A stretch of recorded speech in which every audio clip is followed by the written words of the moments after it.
ଇଏ ବୋଧେ ଆମ ଆକାଶ। ଆରେ ହଁ ଆଉ ଏଇ ଛୁଆ ଗୁଡାକ କିଏ? ଇଏ ପା ସେଇ ତଳ ସାହି ଯୋଉ ଗଣିଆ ପୁଅ।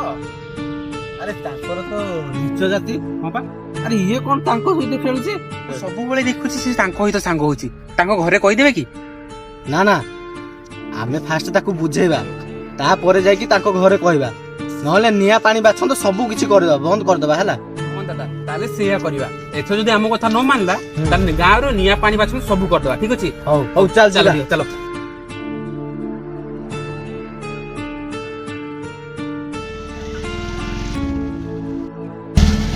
ଆରେ ନା, ନା, ନା।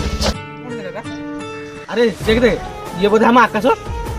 ହଁ ଭାଇ ଏବେ ଆମ ଆକାଶ ସେ ଗଣିଆ ପୁଅରେ ଏବେ ଖେଳୁଛି। ମୋ କଥା ତମେ ବିଶ୍ୱାସ କରୁନଥିଲ, ଏବେ ନିଜ ଆଖିରେ ଦେଖ। ଆରେ ହଁ ହଁ ତୁ ଠିକ କଥା କହୁଥିଲୁ ଆଉ। କଣ ଡାକିବା? ଚାଲ ଆଜି ତାର ପଇସା ହେଇଯାଉ। ଆକାଶ ହଁ ଭାଇ ଏଇଠିକି ଆସିଲୁ। ଯାଉଛି।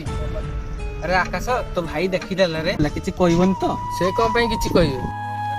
ତୁ ତ ଜାଣିଛୁ ଆମ ନିଚ ଜାତି, ତୋ ଭାଇ ଦେଖିଲେ ତତେ ରାଗିବ, ତୁ ଜଲ୍ଦି ଯା। ତ ଥାଉ ମୋ ଭାଇ ଡାକୁଛନ୍ତି ଶୁଣ। ହଉ। ହଁ ଭାଇ କୁହ। ଆରେ ତୁ କଣ ଜାଣିନୁ ସେମାନେ ନିଚ ଜାତି ବୋଲି? ତୁ କଣ ତାଙ୍କ ସହିତ ସାଙ୍ଗ ହଉଛୁ? ତମେ କୁହ ଦାଦା। ତୁ କଣ ଚାହୁଁଛୁ ତୋ ପାଇଁ ଆମ ଘର ପରିବାର ସମସ୍ତେ ବାଛନ୍ଦ ହେଇକି ରୁହନ୍ତୁ?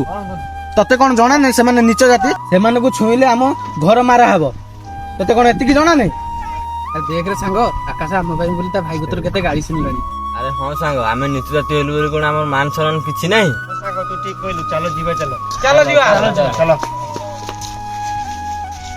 ବାସ୍ ଭାଇ ନ କହି ବହୁତ କିଛି କହିଦେଲ।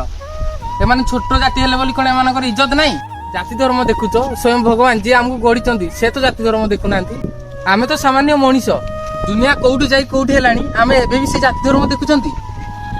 ଆମ ଏଇ ମଣିଷ ଭିତରେ ଭେଦଭାବ କାହିଁକି?